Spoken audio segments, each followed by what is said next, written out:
All right, welcome to another episode of the New York Power Hour here on Best Damn Sports. I'm your host, Ash. We've got Peter with us, our own baby squid. We've got not Jeff, also known as Luke. And we've got the Prince man himself, Ram. Boys, I know you guys are feeling down in the dumps after your evening here of baseball. So just go ahead and dive right in. How are you guys feeling tonight? Pain. Suffering. I mentioned this on the CBL thing, so I'll talk about it here when it's relevant, and Peter can back me up. I hate this stupid rock paper scissors game in the NL East. I hate the fact that the Mets can't beat the Braves can't beat the Phillies, and the Phillies can't beat the Mets. This shouldn't be rock paper scissors. This is incredibly annoying. The Mets play great baseball, they can't beat the Braves. The Phillies play great baseball, they can't beat the Mets. Braves can't get past the Phillies. This is annoying as hell. And it drives me nuts. We should have won yesterday. Of course, Acuna found it in him to cortisone shot between the 8th and the 9th so his knees work so he can make a hell of a catch to save the game against the Mets yesterday. They couldn't put it together and blew a good David Peterson start again. So I'm not very excited right now. The Yankees lost 2, and they haven't scored more than 2 runs since like our last New York Power Hour. So like I don't this is a it's been fun here in New York, and the Rangers don't know what the hell they're doing either, do they, Luke? No, it's just brutal all around. I know there's rumors swirling around with the Rangers, so nothing's codified just yet. But man, between the Rangers and the Yankees right now, it's been pretty brutal. It's been pretty brutal the last week.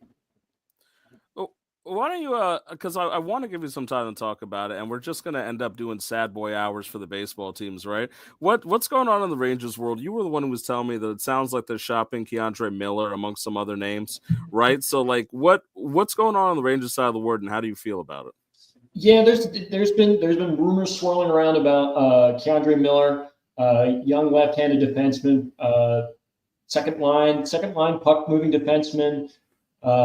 He's a restricted free agent this year. Coming off not a terrible year, but the issue they're going to have is the offer sheet. And what a lot of analysts are saying is people are going to go for the offer sheet on Keandre Miller, and you can't really blame them. Again, great young defenseman, really good in the offensive zone, great shot, good hands. Probably one of the longest reaches I've ever seen in the NHL. He is fantastic with the stick in the defensive zone. He's not a hard hitter, and I'd say probably the one negative I see of him is moving the puck out of the defensive zone. I mean, I've seen him make a lot of blunders and moving the puck out, but just very solid on the blue line on the power play. Very solid on 5-on-5 in the offensive zone. It's going to be tough. I mean, it's going to be a tough decision for Chris Drury. Again, they're saying they are shopping him around, and I wouldn't be surprised if he's moved before the draft, because obviously they're trying to recruit some kind of picks, trying to recruit something for him, and it's tough. Like it's just tough as a Rangers fan, and a lot of people in Rangers Nation are just saying, why? This doesn't make sense. This just doesn't make sense. One of your biggest pitfalls last season was your defense, and you have 2 mainstays in Adam Fox and Keandre Miller, and you're going to get rid of one of them. It just doesn't make any sense. You opened up with all of those. You opened up with all of those cap space by moving Chris Kreider. Use it on the defense. Bring in the guy that you know. Keep developing him. It's painful. It's painful to watch these rumors sometimes. So, and on the heels of watching the, and this is now just something I want to ask you for fun, right? We watched the Panthers take the Stanley Cup, and I have had a lot of people tell me this, and I'm not a big hockey person outside of the Leafs, right? So this is a sincere question to the 3 of you who are more hockey people than me. I've been told that the Panthers fan base is a relatively fair weather fan base, and that they're not as passionate as someone like the Rangers fan base. Do you think that that's true? Like, do you think that the Rangers have one of the more passionate fan bases in the league? Do you think the Panthers stuff is fair weather? And you can be honest here. This is the New York Hour. If you want to be biased and talk some shit, you can. It's the New York Hour, and It's not, and I'll go as far to say it's not just Rangers fans. It's all of New York fans are passionate about their teams. I mean, you guys are so freaking passionate about the Mets, like diehard Mets fan. I mean, Rand, I have seen the passion for you and the New York Knicks. I mean, you have said that you would come on the show without a shirt on, shirt on. Yes, I did say that. It almost sounds funny, but I did actually say that, so that's true. Yeah, it's just in our blood, and it's different. It's just different in New York. You're gonna pack the house. You're gonna pack the house regardless of how good the team is. Gemma, what do you have to say about that? Like, because it ties into just the idea of like fan bases here. I do believe the New York fan bases are one of the most rabid, passionate ones in the world. But in hockey stuff, I'm not trying to dig in the wound for you, Ash, because I know you're a big Oilers fan, so that was a tough one. But is it kind of a pain in the ass sometimes to see fan bases that you think are less passionate than where you come from, like get rewarded with things? Yes, and the thing of it is, and I said this to other people yesterday. If the Florida Panthers had lost, those guys in South Florida would have just been like, let's go to the beach. No big deal. What are the Dolphins doing? What are the Gators up to?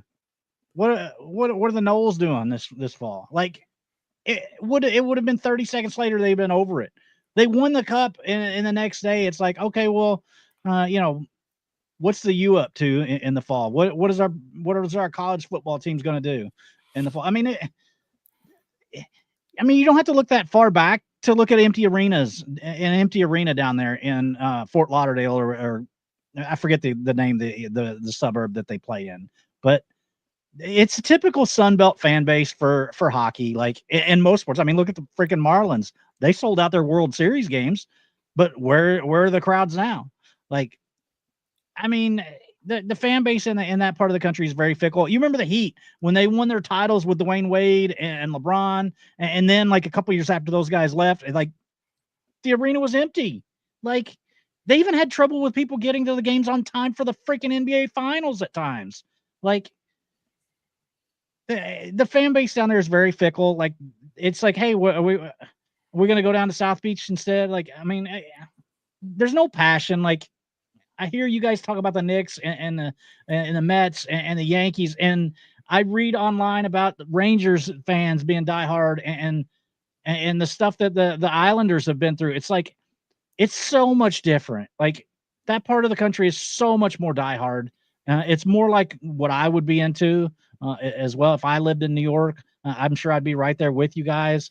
But like, it's hard to watch a team thrive and win back-to-back championships when their fan base, I mean, if they had lost, it wouldn't have mattered. Like, let's face it. I just one really quick point.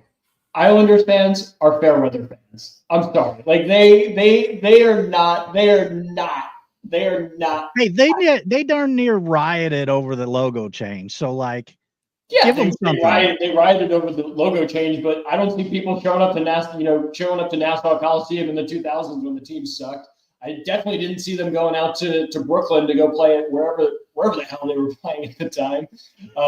They're not there, and it's just they thrive on the 80s when they were winning back-to-back Stanley Cups. I mean that's it. Like that's it for Islanders fans. Other than that, you don't hear from them. They just kind of hide. I see that comment there by Ash's wife, and I'm going to take that one personally because she would never attack Ash. So clearly, it's not a comment to Ash; it's a comment to me. I think it's the three of us. I think it's. I just want to be pretend angry, but I have definitely type personal loss can ruin my whole day, and I'm like that. And speaking to the Rangers side of it too, by the way, because last year I saw a touch of that with the Knicks in the playoffs. And the Knicks were in the playoffs, the Rangers were in the playoffs, and I make the phrase comment a lot about like when the Garden was Eden. But like when the Knicks and Rangers are good at the same time, this becomes a really it's an aura in New York that you get sucked into. Like I don't hockey much, and when I do, I like the Leafs. And here I am watching Rangers games because like when the Knicks were playing the Rangers, I can't do it. I'm sorry, you got to convert. You have to convert. I can't do it. But if the Leafs start trading everybody, maybe, because I'm kind of attached to like those guys up there, like Marner and Austin Matthews and all that. But you're not a Leafs fan. I almost said Glenn Matthews because we have baseball in the break. No, but it's a tough one because I really like to see the city like that. And it could be anything too, because someone might say, oh, that's just the mainstream stuff, right? Dude, the Johnnies were playing good basketball. I don't watch ball, and people were talking to me about St. John's and these things because they're like, oh, something happens in New York. I was one of them. Yeah, everybody gives the stare. Ash is out here outside of New York, and he's like the Johnnies, and I walk out in the street because I live in Queens, and they're talking about St. John's. So I will firmly go on that kind of limb and say, yeah, that there's a passion here in New York. When things go good, people go nuts, and it becomes a whole thing.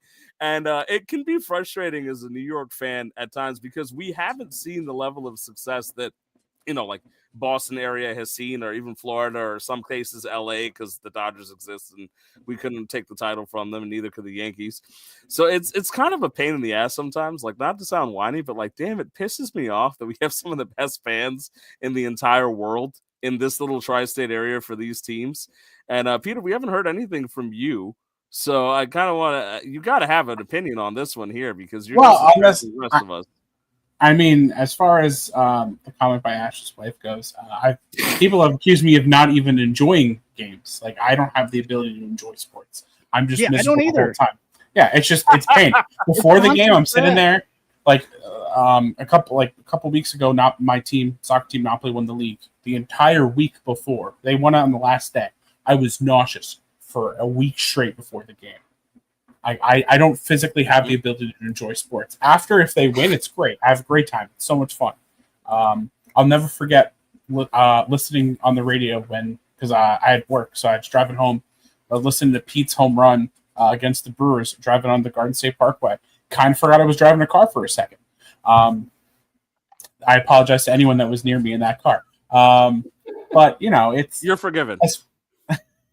But especially when you talk about how we haven't won shit in a long time, and then we look over at Boston, who still to this day likes to act like they're the underdogs.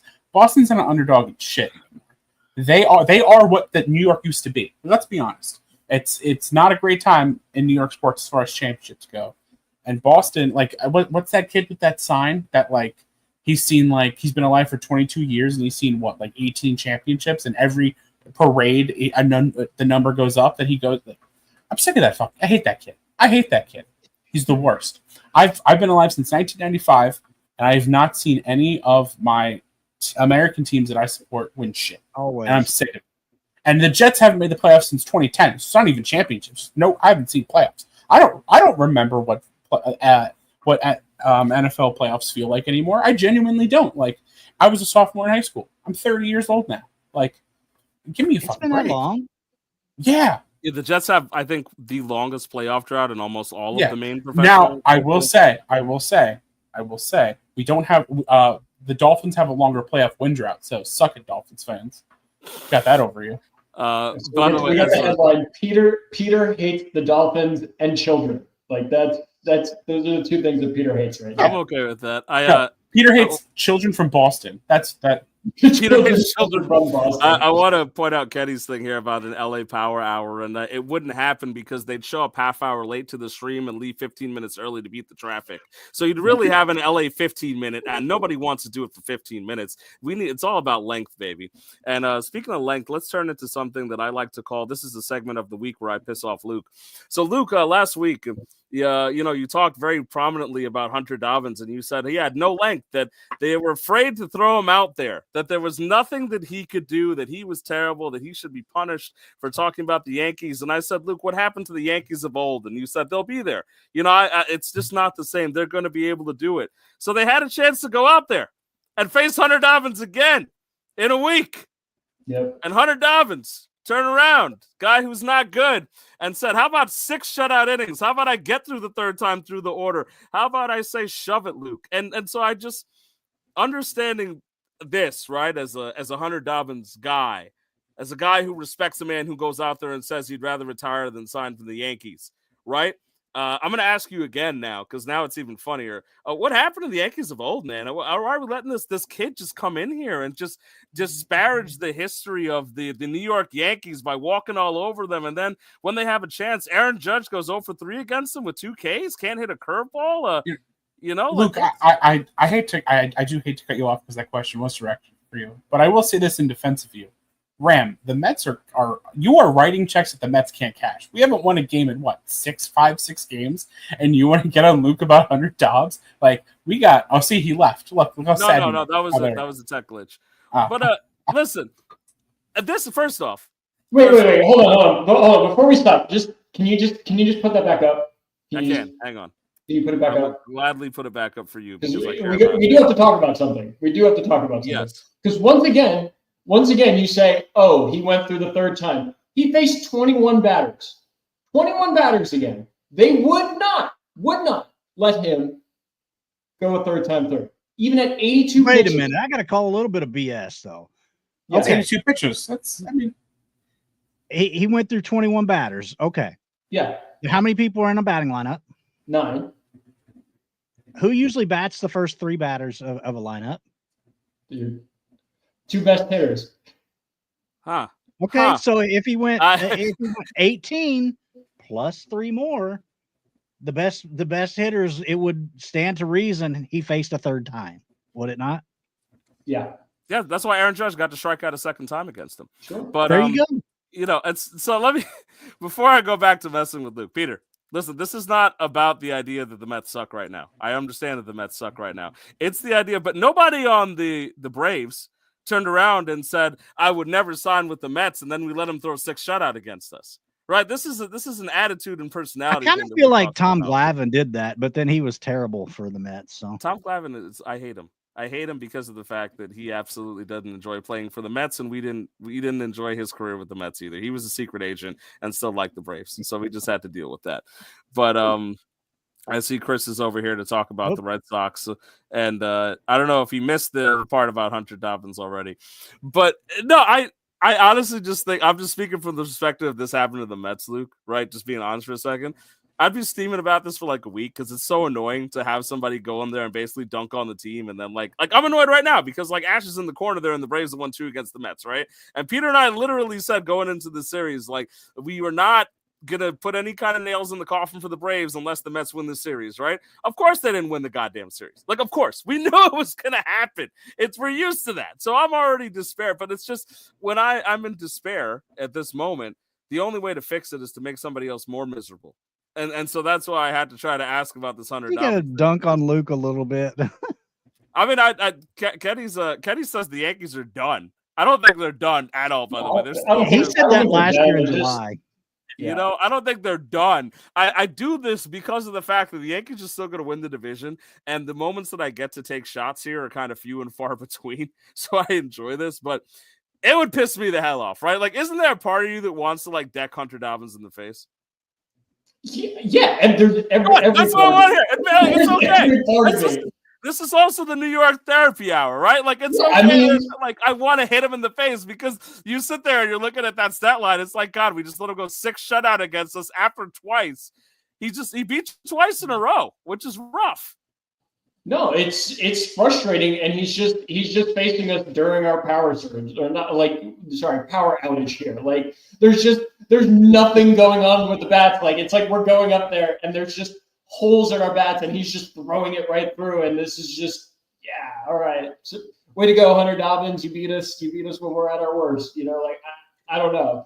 And then just to parade around and be like, I backed up my words and said that I'm not gonna, I'll never sign with the Yankees. Like, go screw, bro. Like, keep your 4.5 plus ERA. Go keep facing lineups, 2 times through, and let Alex Cora come out and pull you in the 5th inning. Like, go screw. Like, what sucks is that he actually had an ERA over 4.5 before he faced the Yankees. It's down at 3.7 now because they couldn't hit him. But you did actually send me some imagery about this leading into it. So let's talk about the Yankees, like kind of power outage, as you were alluding to, right? So you talked about like the Yankees. Do you want the one that was just the June, like before June, or the OPS stats? We can start with that. let's bring this one up here. So this was before June and June, right? You sent me this a little earlier here. Yeah. Right. Yeah, So let's talk about it. I mean, the numbers speak for themselves. I mean, you're third in the MLB in runs with 312 runs. You had 94 home runs. You're first in MLB, second in slugs, second in WRC plus, second in OPS. Right. You're hitting the ball well, and you're exceeding basic. You're top of the league. You're top of the league in all the major metrics in hitting. And then you just roll into June, and it's just like we forgot how to hit. We forgot how to put any oomph behind the ball. 22nd in the league, 19th in the league. You went 39 straight innings this week without scoring a fucking run. Like, how is that a formula for winning games? It's not, because you lost 6 fucking straight, and you lost to Boston, and you lost to the Angels, the fucking Angels. Like, what? Like, why? Like, why is that? Why is that? And it's not just one batter. It's not just one batter in the lineup, and it's not 3 batters in the lineup. It's everyone down the line. I mean, I know Ash is gonna get on my case about Trent Grisham, but it's everybody. It is everybody in the lineup right now who has seen a gigantic drop in their OPS, and it's Judge too. It's Judge too, and I'm not sure if it's a symptom of Judge just not playing well and everyone else just falling in line behind him. But it's not acceptable. But what's crazy is Austin Wells is up in OPS, but he's the only one. He is the only one on that list who's up in OPS after June 1st. I mean, Grisham's slug in June is a 222. Yeah. Did I not call this? I think he's having a tough couple of weeks. I think that's it. And they're still batting him. They're still batting. And here's the crazy thing: they're still batting him first in the lineup. Wait, hold on. Did you not say before that typically you put your best 3 batters to start the lineup? Yeah. Your top so where's Grisham batting? So clearly there's some kind of faith from the Yankees front office to say he's still a good hitter. No, they're holding on to that hot May. This guy sucks. Like, I mean, I'm sorry. He's got a 65 WRC plus in June. That's awful. Like, look at the whole lineup. Ash. No one is hitting the ball. No, but I'm talking about a guy with a track record of no one is hitting the ball. And again, we're going to get into this argument of Grisham versus Dominguez. What is Dominguez OPS since June 1st? At least he's got a future. Trent Grisham has a whole career of suck. Pause. Like, I mean, going back in between these two here. Yeah, this is and I'll switch back to this one too to show up. The Yankees were, as you can see, I mean, leading in home runs. It's obviously a symptom of success there. Like when you look at this, you're hitting at that level before June.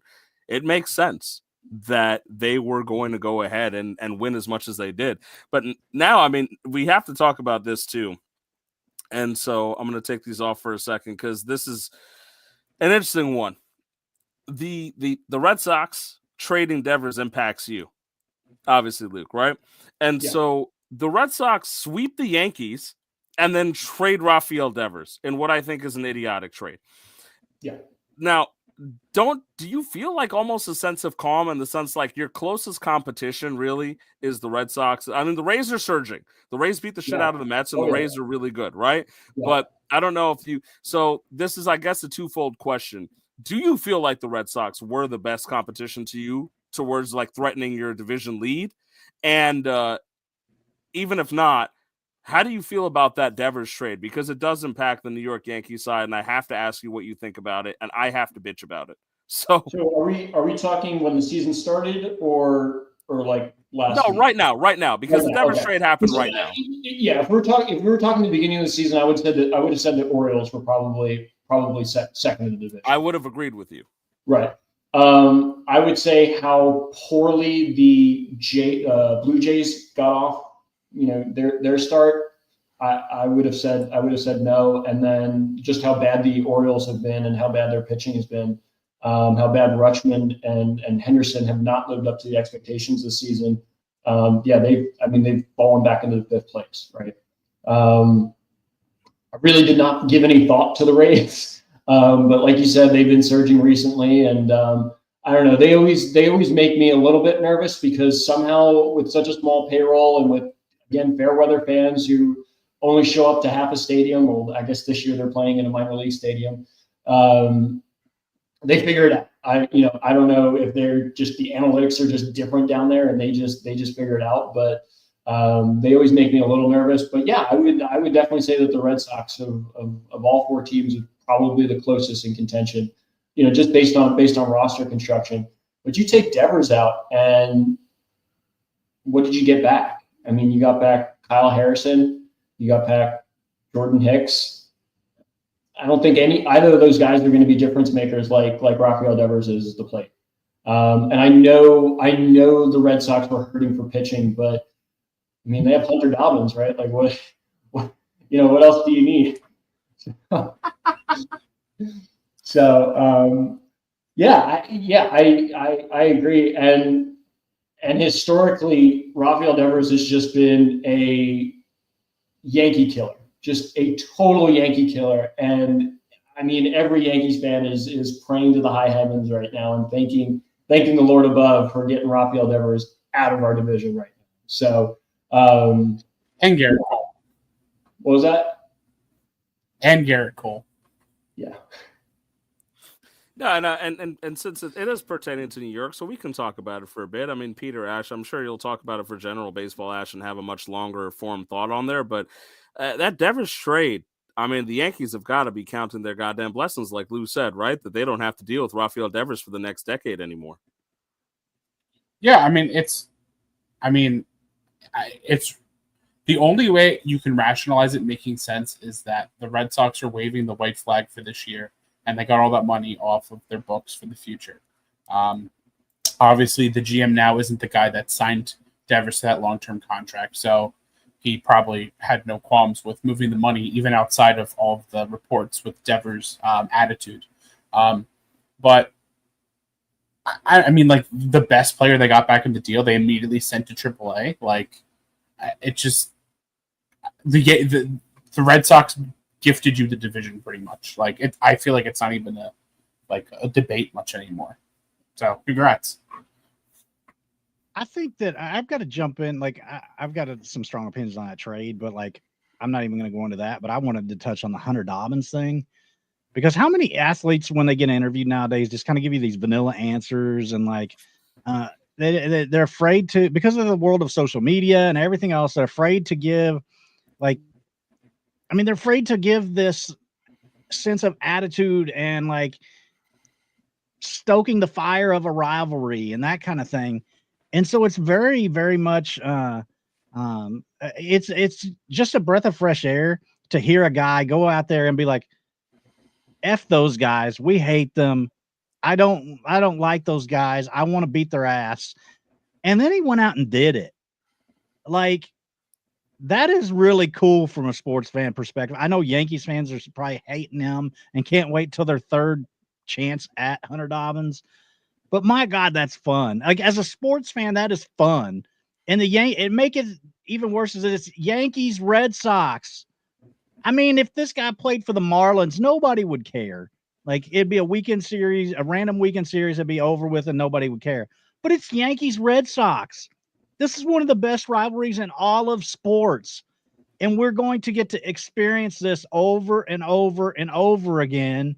And it's just fun, man. Like, I got to say, man, I love it that somebody actually said something like that. Granted, a lot of what he said turned out to be just BS, but that was fun. Like, embrace the fun is what I got to say. I also want to say, to be fair, that if Hunter Dobbins went out and said that Trent Grisham was a role player, you'd probably buy his jersey just to piss off Luke at this point. Hell yes. I know. That's why I might order it anyway. There's clearly a bias here trying to tick off Luke. Kenny says, didn't you guys shit on Michael K for something similar? Oh, baby. Oh, It's man, different. It's totally you want different. to open up the That's an floodgates. announcer. I didn't realize that Michael Kay was out there throwing Not a guy. shutout innings Michael Kay against the had to take Mets. the field. But Yeah, it's a So- lot different than a player saying it than the actual voice of a team. I also want to be clear A that big difference. Hunter Dobbins lying. I talked about and I joked about this the other day. Like, if his dad lied to him, which it seems like has actually happened, right? That does suck and that's shitty. And so it is kind of it's just an excuse to buy another jersey. By the way, when his birthday is coming up, Trent Grisham is the player that you want to get him as a birthday gift. Luke can help you with that jersey. Grisham. He's got a mustache. Yeah, you'll see him at the top of the hitting list. Yeah. But the K thing, so the Hunter Dobbins thing, and I'll comment. I like the trash talk part, by the way, because as much as I like get annoyed at players, and you'll hear me go off on players that I don't like, obviously.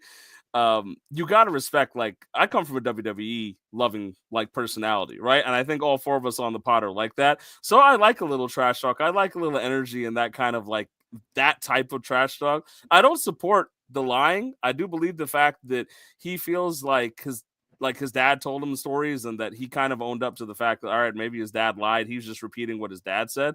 But the Michael Kay thing for me is a completely different situation, Kenny, because he straight up lied about Juan Soto, then doubled down about it, and then decided to turn around and call the entire fan base gnats and like insignificant and terrible people. Like Hunter Dobbins isn't going out there and calling Luke a gnat. He's just shutting down the Yankees for 6 innings and taking his second win against them in 2 starts.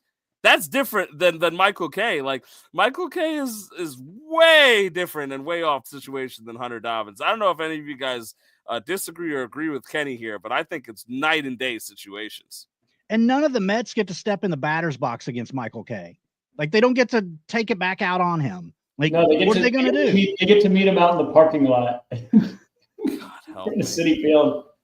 I mean, Aaron Judge gets to go up and face Hunter Dobbins and try to hit a home run as retaliation. They can't do anything to Michael Kay.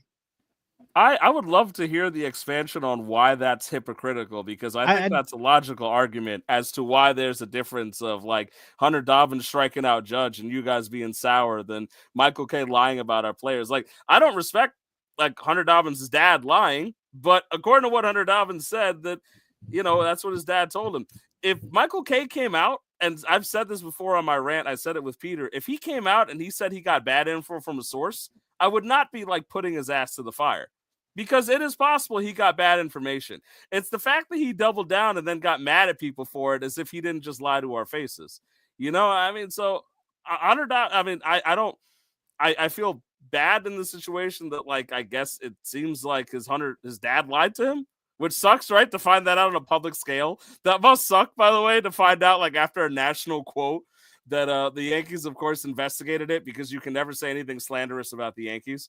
And they sent like their crackpot team behind them with millions of dollars to find out. And they went back 50, 60 years and they're like, we never even knew Hunter Dobbins' dad. What are you talking about? Which to me is kind of funny, because it's crazy that you make those claims and like you're like, oh, I saw photos and I don't know what he freaking saw. What like photos did he see? Yeah, that's if I do want to see that one. That's kind of funny. They like, we saw his dad in Yankees like hat or something like that. I'm like, I don't actually understand. I don't know if his dad has like Photoshop photos of him being drafted by the Yankees, which would be really freaking funny to me. Like, I do want to know the extent of this, in terms of like, what did he see? Like, did his dad just one time tell him that when he was drunk and he was like, yeah, I got drafted by the Yankees, but I couldn't make it, kid. Actually, I have a source. They have a picture in their living room of some guy getting drafted by the Yankees, and then it's just Hunter Dobbins' dad's face just printed on it.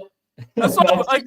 I want to know. I do want to know. He's got the cutout and just I have a source for it too. So don't worry, guys. It's true. I do want to know what exactly he saw, because like in my head, I'm like, that just sucks to find out that your dad's a liar on like a national scale. So that does make you look bad. So thank God because like, imagine if he got lit up after those comments, right? So you lie about the Yankees, you go out there and get lit up. And then the second time, like if he got lit up in both of these starts, Hunter Dobbins has got to be thanking his lucky stars that he was able to beat the Yankees twice in a row, because otherwise Yankees fans would never let him live it down.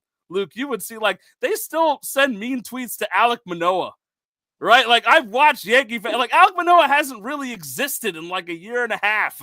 And people mention Alek Manoah and they'll go off on a rant and be like, that fat guy, you know, you don't really understand Yankees fans. So he's not even pitching. He's not even pitching in the MLB anymore. But we're still going to talk shit about him. Right? And it's like, so I know, we won. He's not even relevant anymore. Absolutely a petty fan base, right? Which I respect. I respect petty. I'm not gonna lie to you guys, so I like it. But but Rand, I'll say this too. And I've been to Yankees games, obviously, right? And I've sat in the bleacher creatures section, right? Right. And I have watched, and it was at an Orioles game. I have watched a grown man yell at a kid wearing a Blue Jays jersey at an Orioles game. Like why? Like it's just it's total nonsense. But here's my thing. I don't condone the lying. Like, I don't condone the lying either from Hunter Dobbins or Michael Kay. I love that he called you guys Nats. Like that lines up with the Hunter Dobbins comments. I agree. I agree with that for what it's worth, by the way. Because it's like I'll clap back on it in the same way that you're like, yo, you'd love to hit Hunter Dobbins in the face, right? I'm like, hey, Mike Kay's a piece of shit. And I think those are the normal, realistic reactions. So I agree. I understand the idea of like, hey, that's just trash talk. I just think it's funny that he did it on the double down of the lie, right? Because it's like you had an out. You had the ability to say, I lied about the Mets. I lied about Juan Soto. I've compromised my integrity. I'm getting too old. I have dementia. I'm not good at my job anymore. He could have said any of those things, right? Like, he could have said any of that. And he decided to turn around and be like, is it me that's wrong? No, it must be all the people telling the truth. Fuck them. And just double down on your radio show, which already had problems. Like, so I think I do think that's funny, like, in the sense of, that's why I responded to it, because you don't want to give it attention, but you kind of have to. We're petty New York fans, right? So I respect that much. I'm glad that we have it on record that Luke is anti-lying. I'm glad we have that for the record. No, Peter hates kids, and I'm against lying. Like, no, kids from Boston. Kids don't lie. Kids from Boston. Kids from Boston. But and that's fair, honestly, because I know exactly what he's referring to, because I saw that photo, and like, I also can't stand the existence of the New England Patriots as a franchise. So it's one of those things where I get it, man. I get it. And I feel like most people understand that much too. Try living with a father who's a New England Patriots fan.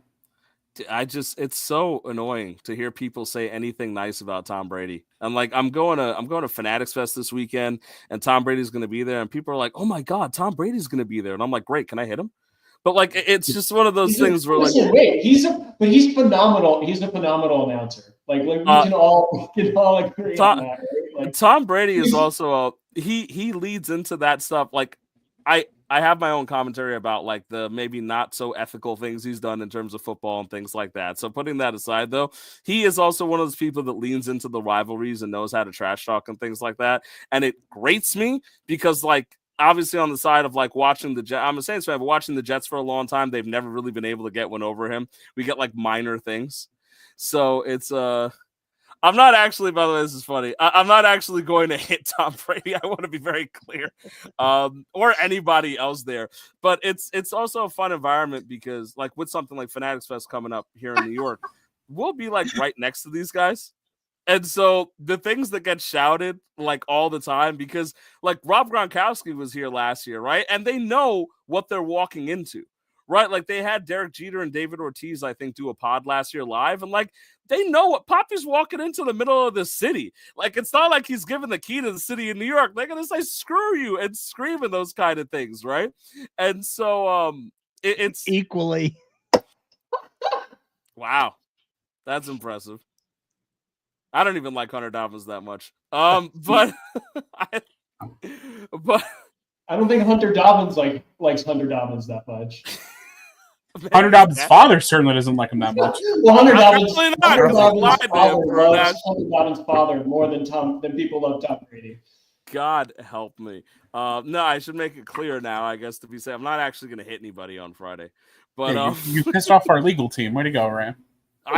The closest thing we have to a legal team is me, I think, and the crackpot lawyers that we have on the we got the Luke and the guys and all these law adjacent people in the. We have Stephen and I think Bob and stuff as lawyers in the Bob representing it. Oh yeah, Bob tried to get me We've got hanged. a bunch of attorneys in there, actually. Yeah, there's a lot. I am honestly, by the way, and I think I've said this before, I am never surprised at the amount of attorneys that are playing fantasy baseball because it's such a meticulous thing that I see the arguments being made for certain things in fantasy baseball, and I'm like, oh, you're a lawyer. You're used to getting your way, and you're a lawyer, right? So like, it's one of those things. By the way, I just want to acknowledge that Chris is saying we're talking about Dobbins and Brady. Brady's coming to New York on Friday. That's why I mentioned him, and I mentioned Dobbins because he talked about a team that is in New York, in the Yankees, and it's important to mess with Luke. But I will defend Luke over over Tom Brady. I mean, like, I would never like threaten to hit Luke even as a joke because like I like Luke, but like, Tom Brady's Tom Brady. If Tom Brady and I were both falling off a cliff and you could only grab one of us, who would it be? I would consider grabbing you, but I'd take the moment to stomp on Brady's fingers. I just want to be clear. This is like if anybody saw Scrubs and like Dr. Cox's obsession with like Hugh Jackman, that's kind of like how I feel about the idea of like bam, right in the kisser, No, Tom Brady's an outstanding player, and it's just fun to kind of again, this is kind of the nature of what we're talking about. Like, New York fans are petty fans and passionate fans, and so we're kind of easy bait for those type of commentary in terms of the Michael K stuff or the Hunter Dobbins stuff. And I do agree with Ash wholeheartedly that it is fun when somebody decides to kind of like stoke the fire, like, and just add to it. It's just so annoying to be on the end of it where we can't do anything about it. So like, I completely know how Luke feels because like, look, if we're going to talk about the Mets for a second, right? Because we were talking about the Yankees struggles, right? I mean, the entirety of the Mets fan base right now is just this. This is just the entire Mets fan base right now, right? And this is what Peter's, and it's 100% true, right? So it's just, Peter, you've done like minimal talking here, and I want to give you some therapy space because it's not fun for us right now. The Braves just beat us 2 games in a row. Ash is happy, and I don't like that. So what he doesn't like when I'm happy. Did you guys hear this? Ram does not like me to be happy. No, I said he doesn't like that, and he doesn't like that the Braves win. Why are we perverting my words? I say enough dumb shit as is. No, obviously the Braves winning is not fun for us as we like to torment Ash, but apparently they can win against the Mets. I mean, you like Acuna homers, right? I do. I mean, look, I hate when Ronald Acuna plays the Mets. I cheer for him a lot otherwise because he's a really good player. I think he's an MVP level player, and he's clearly found his form against the Mets because he's homering and making great catches, and he hates us. Peter, give me some kind of hope or wisdom or anything. What do you want to tell the people? Well, if you're looking for hope, you've come to the wrong place. These are absolutely prime sad boy hours. Listen, the series against the Rays, I do give a little bit of slack to the Mets because historically the Coors hangover is real. So I will say that. However, if you remember back to last episode when we were talking about the upcoming series against the Braves, I believe I said something to the fact that even if the Braves had the Rockies record, I would be just as terrified. And all of my fears are coming true. Reed Garrett absolutely shit on another beautiful David Peterson masterclass. Today, it just, Paul Blackburn looked flat. The Braves got off to an early lead and didn't just kept Paul going. Blackburn and like Paul Blackburn. Let's be real. Yeah, Paul Blackburn. Paul Blackburn has the ability to just be like he's a quality start guy. Like he can be that. He had flashes of it last year before he leaked spinal fluid, which okay. But clearly something's going on. Nobody expected, even the most optimistic Mets fan did not expect the pitching to hold up as well as it had been. I don't think anyone expected the Mets to finish the season with the number 1 ERA in baseball. But with the bats, they got hot for a little bit, and now they're starting to cool back down, and we're getting both the pitching and the hitting just aren't clicking right now at the same time for the first time in the season, I think. And I don't know. Is it too early to start talking about pitching moves? I know we have Manaea coming back soon, and God knows what's going to happen with Montas. He might be David Stern's first big mistake with the Mets, but things are not looking good, and it's definitely prime sideboard hours in the Orange Blue side of town. Should the Mets call up Nolan McLean? Yes, they should, because I love Nolan McLean. He's like my son. I mean, seriously, you've got McGill hurt now. Paul Blackburn, I've never been a big fan of his. I mean, McGill being hurt might be a positive, but McLean's a stud. Now, I will say my initial thought of McLean when he was starting comp was I thought he would be a reliever more than a starter, mainly because he was hitting as well, and the Mets made him pitch full time. So that to me is like, oh, maybe he's going to be more of a reliever. He did have a lot of electric stuff similar to what you see at a lot of closers. But I've always been higher on McLean than I have been Sproat. I think Sproat's ceiling is like a number 3 pitcher. But he's been tough this year. He can't get out lefties. That's his issue. So hopefully he figures that out. But McLean, I've always been excited about. He has real electric stuff. As far as the one individual pitch, I want to be clear how I say it because if I don't want to be taken out of context. As far as an individual pitch, he might have the best slider in baseball, Nolan McLean. So I'm very excited for what he has to offer. I do remember openly, I think it was said on one of the early New York Power Hours that you were specifically like, no, I like McLean more than Sproat. I think he's the guy that I'm the highest on. So I'm going to give you credit to that one because I remember us having that specific discussion. I think you were right there. I don't want to see them call him up yet, and not because of anything that I disagree with you. I think he's a great prospect and I love watching him pitch. I'm okay with them kind of shuffling for a little bit and figuring things out because I don't think Paul Blackburn is a guy that's really going to be pitching significant innings for you down the stretch. So get what you can out of him now, and then you jettison him because he's not a guy that's going to be or should be pitching significant innings. Montes hasn't looked good in terms of his rehab starts. We don't know what we're going to get out of him yet, but you got to find out because you've got him for a little bit. Let's see what happens. Let's run through those options before we bring McLean up. And I do believe McLean will be a good pitcher for us, especially because he dropped the hitting to focus solely on the pitching. So I'm really glad that he's progressing the way he is. I'm okay with breathing a little. But one thing I wanted to pick your mind on, Peter, because you brought it up to me earlier in the year when we talked about it, right? It is starting to progressively seem like Eric Chavez has had a really negative effect on Francisco Alvarez.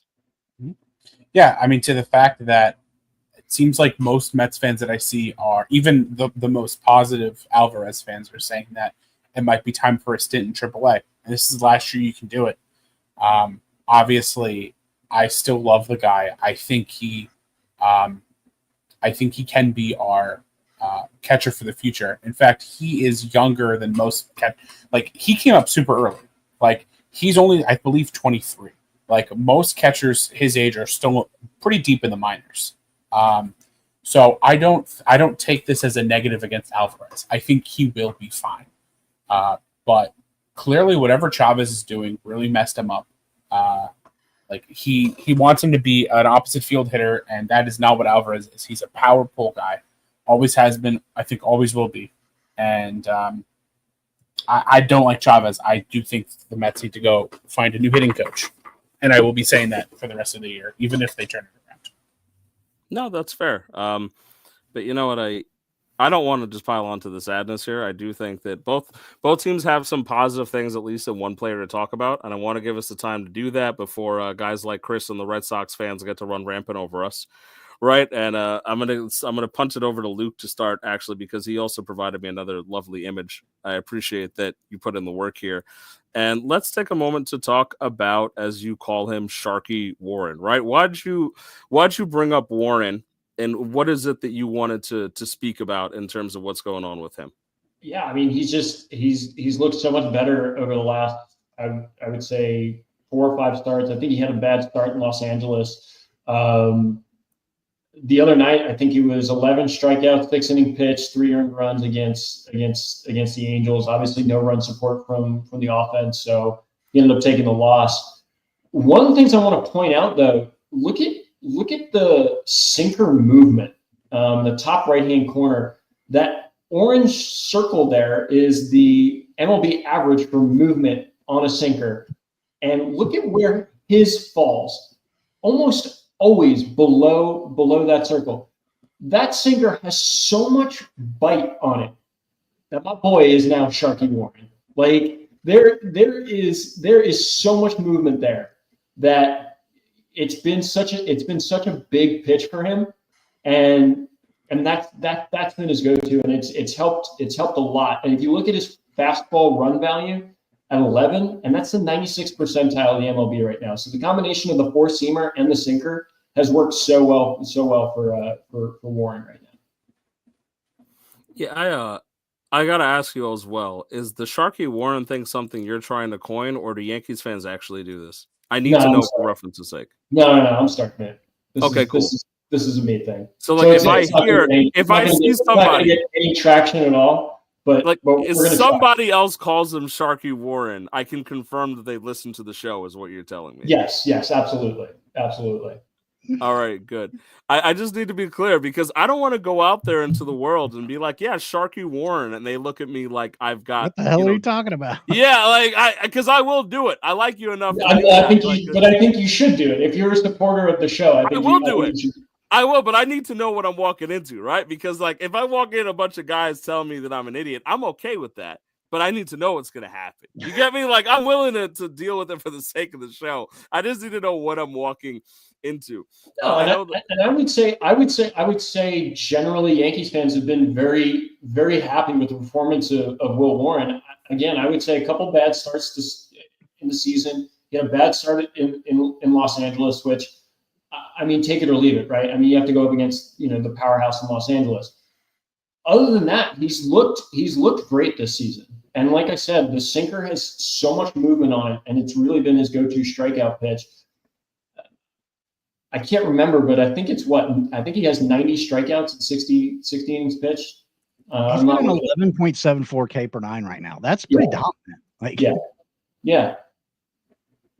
So it's funny because last week we're talking about David Peterson, and it's almost the exact opposite, right? Like David Peterson is, let me get ground balls, let me be methodical. Will Warren's like, I'm going to strike you out. Like I am going to strike you out. And so Peter, on your side here, to give you something positive to talk about, and maybe even for Ash, because I know this is a guy that although he's on the Mets, he tolerates, right? This isn't a qualified savant page, but you can see a decent amount of red here for what is of Jeff McNeil, right? And so Jeff McNeil, since coming back with the torpedo bat, has hit the ball pretty well. He's been actually one of the bright spots for the Mets so far. I think he's up to 7 home runs right now, which he's on pace to basically get to some power numbers of old. The torpedo bat is helping, even with the dead balls out there. Tell me something positive about Jeff McNeil. How do you feel? Because I've been excited and surprised at the fact that his bat has looked as lively as it did. Well, I could be wrong, but I believe he has reached base 20 consecutive games, which is that's always a good thing to do. He's really been the redheaded stepchild of the Mets infield. We had got Pete, Vientos, me pushing the Beatty agenda, and then a lot of people have been very excited about Roddy and Acuna. All offseason, most Mets fans were wanting to trade McNeil for really anything. The contract's not great, but if he's going to keep, I can't even say it's back to old Jeff, because old Jeff was just a slap hitter. He, good contact guy. He'd put it in the gaps. Jeff, he's pulling for power now.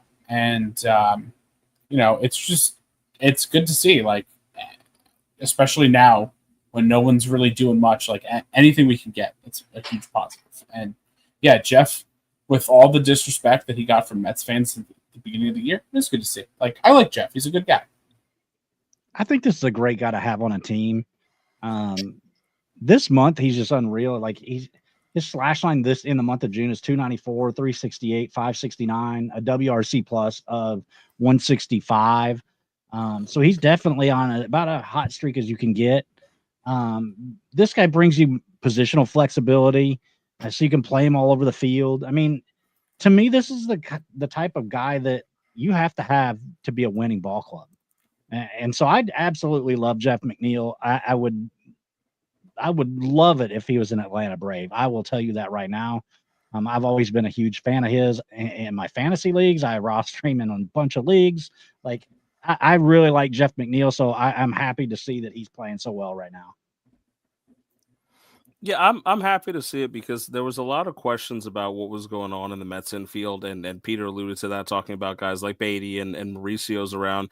We have seen about what I was worried about from Mauricio in this recent call-up, where he's a bit of an automatic out because he's too willing to chase and strike out, and that's been really frustrating for me. Acuna Jr. has been really good with the glove, and he runs well, but he's been struggling to provide any kind of real offense. And with the way the Mets have been hitting overall of recent, you need a guy like McNeil to step in and do some kind of damage, especially as Ash alluded to. You've been able to play him in center, at second, and kind of sneak around. I mean, he's not a true center fielder, but the fact that the Mets can get anything out of him in center field and kind of sneak him in there and win games is outstanding. So I've been really happy with what I've seen from Jeff McNeil so far. He's also a hard-nosed, like high-energy type of player, and I really enjoy hearing that all the time about like the praise about him now. I want to believe that he's got a few good years left with us, and I'm excited about that. So it's been fun to see that much at least. Let's take that off there too. And I've got one more thing to bring up here, and it is a New York-related topic, but it's not just a New York topic. I'm going to pick your brains on this for a little bit here. Peter, you might have seen this news if the others haven't, but the Mets had a top international prospect for the 2026 class, and he won't sign after age falsification. Right, he was expected to sign for more than $2 million. Typical league protocol is to suspend the player for 1 year. Of course, BK Fan 09 or Mets Prospects, B Sky Social was the first on it. He's always the first on what's going on with the Mets international signings and things like that. It kind of pushes for that weird topic of an international draft. And so I in terms of, this is another case of age falsification, another case where we don't know all the details yet, but it looked like he had just falsified some documents. A lot of trouble and confusion when it comes to international signings. Luke, I'll go to you first. Do you have strong opinions on whether there should be an iDraft? Do you not? And it's okay if you don't. You know, like, what do you think about when you hear cases like this? Yeah, I don't know. I always think the draft process is so weird with the MLB. I mean, first of all, that it happens in the middle of the season, and then you have your international signing at a totally different time. My opinion, I think it all should just be done in one place, one stop shop, and take the best player off the board, regardless of whether they're international or coming out of college. And it really marries up the two, the two pools that you can pull players from. And I always thought it was weird that with international signings too, again, it's not based on where you fell in the standings, but it's just how much international money you have to sign. So it kind of gives an unfair advantage to teams like the Dodgers, the Yankees, the Mets who have pools of money and able to sign these guys. Ash, what do you think?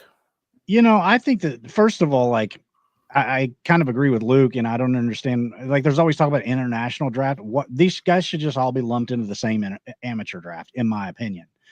I don't understand the concept of having two different drafts. Like, Canadian-born players have to go into the regular draft, so why shouldn't a guy born in Dominican Republic go into the same draft? Like, it's not just U.S.-born players that are in the standard MLB amateur draft.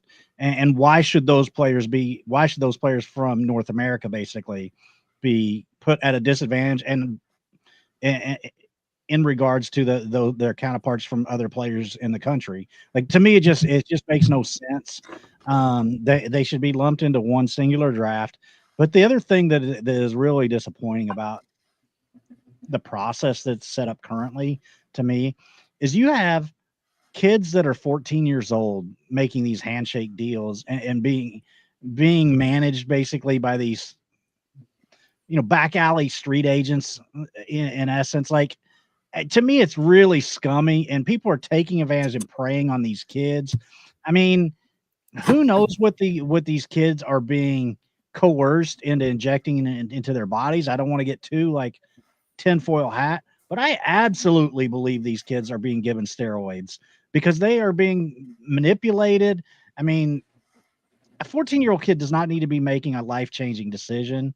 And yes, they're not putting pen to paper, but you see it every weekly. I will see it on Twitter where somebody will reference a kid that's in the DR or wherever it is. This kid is in the 2027 commitment to the Dodgers. I'm just throwing teams out. But you see it all the time.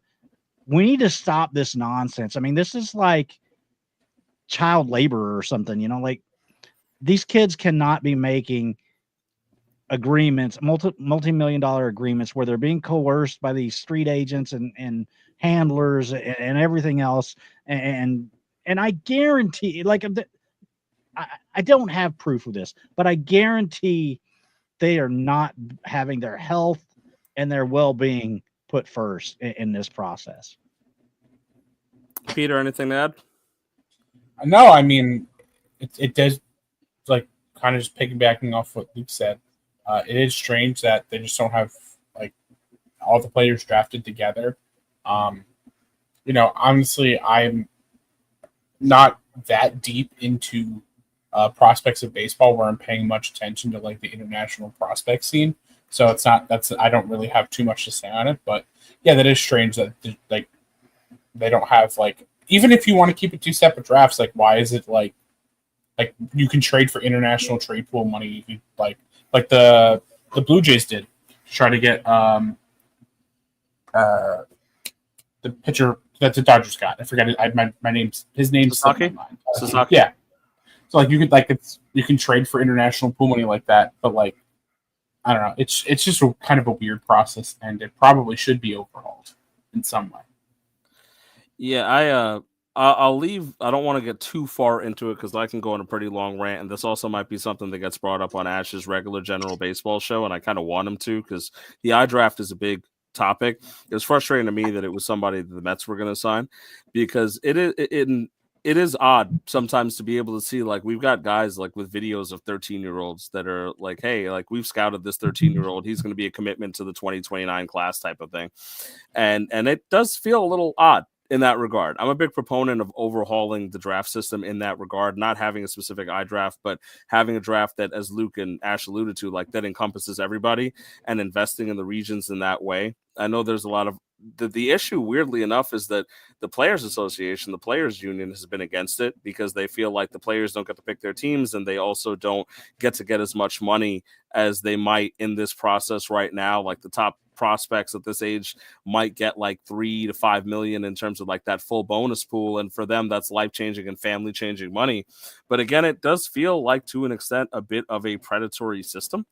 So, and personally, I think it's bogus. That I don't even think that that's the front that they're putting on when they withhold that they hijack the international draft. They just want a bargaining chip. It really has nothing. In my opinion, it's surface level. Oh, we're watching out because we want these guys to be able to sign for XYZ amount.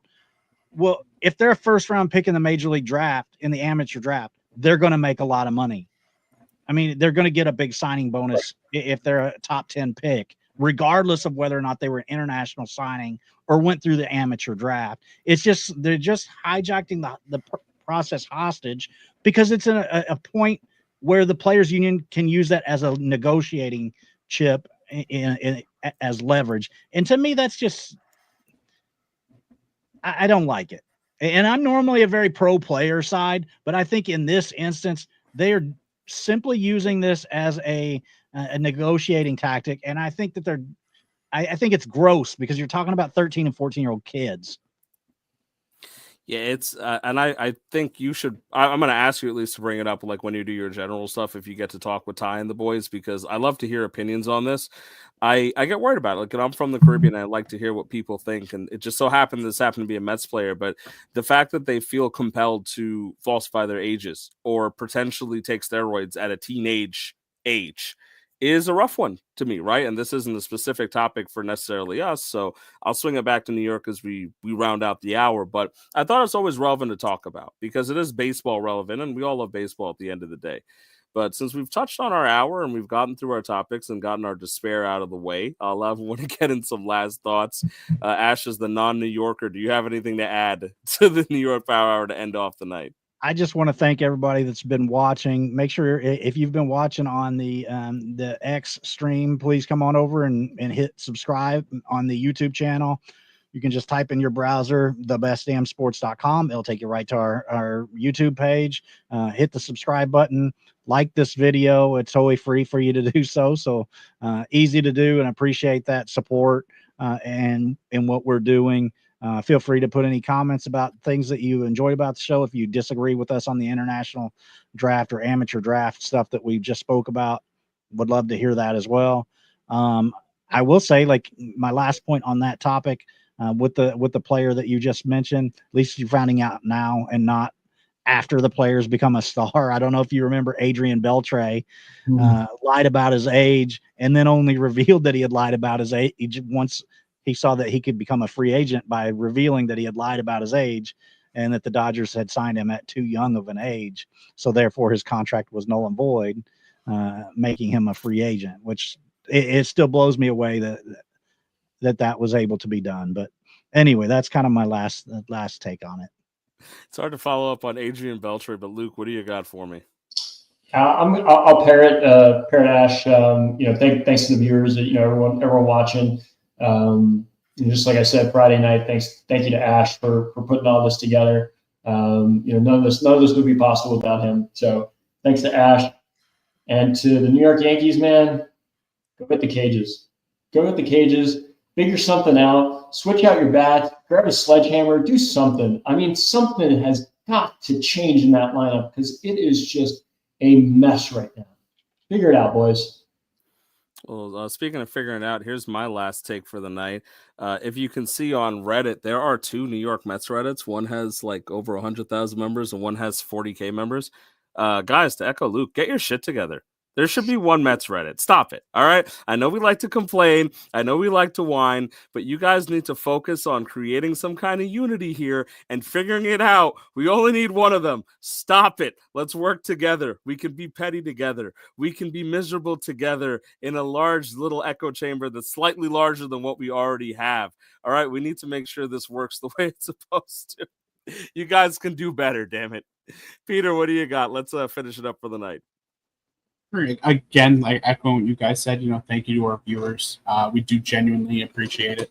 If any of the Yankees team want to hit the cage, Ash has a bunch of cages. So, he can help you out with that stuff. But my last point of the day here is 2 days ago, MLB released the rankings for the All-Star vote process, and in 10th place for the third baseman category is a third baseman named Brett Beatty with 67,026 votes. Now I know that doesn't sound like a lot, because in the the number 9, Nolan Arenado, has over 100,000.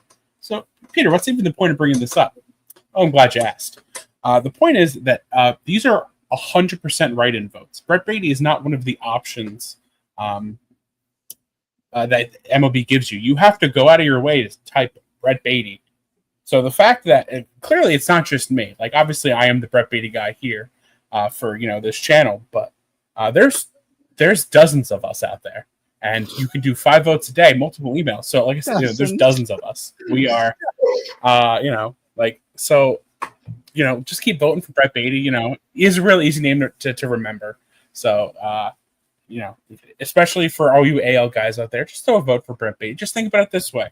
If you vote for Brett Beatty, maybe, someone like Manny Machado's not going to get in there. Who likes Manny Machado? He's a jackass. So vote Brett Beatty. Outstanding work, Peter. To echo what everybody said again, thank you so much for joining us for this journey of a show that we do every week. We very much appreciate you. Again, thebestdamnsports.com will take you right to our YouTube channel. Thank you so much for your commentary, for your listening, for your subscriptions. We're all happy to have you around. We will see you next week again at 10:30 for the New York Power Hour. Once again, signing off for the night. It's myself, Ash, Luke, and Peter. Take care, everybody. Have a great rest of your evening.